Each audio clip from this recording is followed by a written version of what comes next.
In this week's quick tip, we're going to be talking about the biggest question that we get, which is how do I get my iPhone to have better battery life? Now, the tips we're going to talk about today also work on the iPad, but let's face it, the battery life on the iPad is incredible and lasts most people all day. The biggest thing that will drain battery life on your iOS device is all the services that you have on that are constantly calling out to the internet. Because the iPhone is a smartphone and is connected to the internet constantly, everything it does takes a huge toll on the battery life. So let me show you some of the ways you can get better battery life out of your iOS device without having to go and get a new battery or a new phone. Let's jump into settings. Now, everything we're going to do is going to be controlled from settings. The first thing to talk about is the services that you may have on that may not be necessary. The first one, if you take a look at my phone, is Bluetooth. Now, many people will use their iPhone to stream their music over Bluetooth or talk on a Bluetooth hands-free headset. Now, for example here, I use mine to stream to my car. But when I'm not in my car, having Bluetooth on uses a lot of battery life. It's constantly scanning the area to find new devices. And when there's nothing around and I'm not connecting to anything, I'm wasting a lot of juice. So simply turning Bluetooth off can save me a good amount of battery life. Another service we notice a lot of people have on that's using battery life for no reason is under phone, a service called TTY. Now what TTY is for, it's for those people who are hard of hearing or deaf to be able to use their iPhone to communicate through phone calls. Now if you're neither hard of hearing nor deaf, there's no reason to have this service on. So by turning it off, again, turns off that service and gives you much better performance on your device.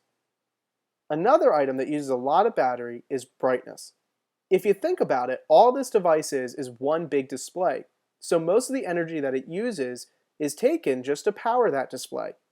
The higher your brightness, the more power it has to consume. So what I recommend to all of our customers is to lower the brightness to a point that you can still work with the device. And that way you'll get better performance and battery life out of it. Now let's talk about the biggest battery hog, which is what it calls out constantly to get. And that's your email, contacts, and calendar. If you go into Mail Contacts Calendar and then tap on Fetch New Data, I'd like to kind of explain what this screen is. There's two ways that your device goes out and gets your email, contacts, and calendar. One is called Push and the other is Fetch. Push means every time you get a new email, calendar event, or contact, your iPhone goes out and grabs it. So this means if you get 400 emails in a day, your phone is calling out 400 times to get each one of those emails individually. People who are using work accounts that are powered by Exchange, or those of us using iCloud, are using this push service. Now compare this to Fetch. What Fetch means is at a certain interval, and you can see the intervals below, every 15 minutes, every 30 minutes, or hourly, your phone goes out and grabs everything on the server.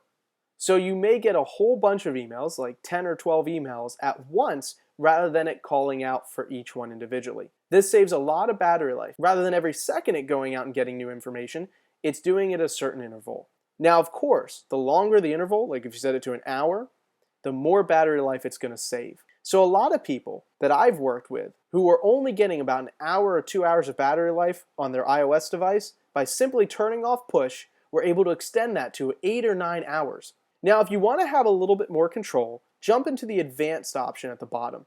And here you'll see every single one of your accounts listed. You can choose the accounts that you want to be push, or those that you want to go off the fetch schedule that you set, or manual.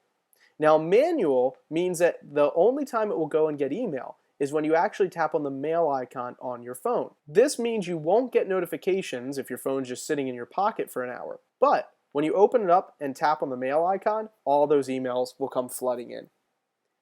I hope you enjoyed this video, and now you'll be able to get a lot better battery life out of your iOS device.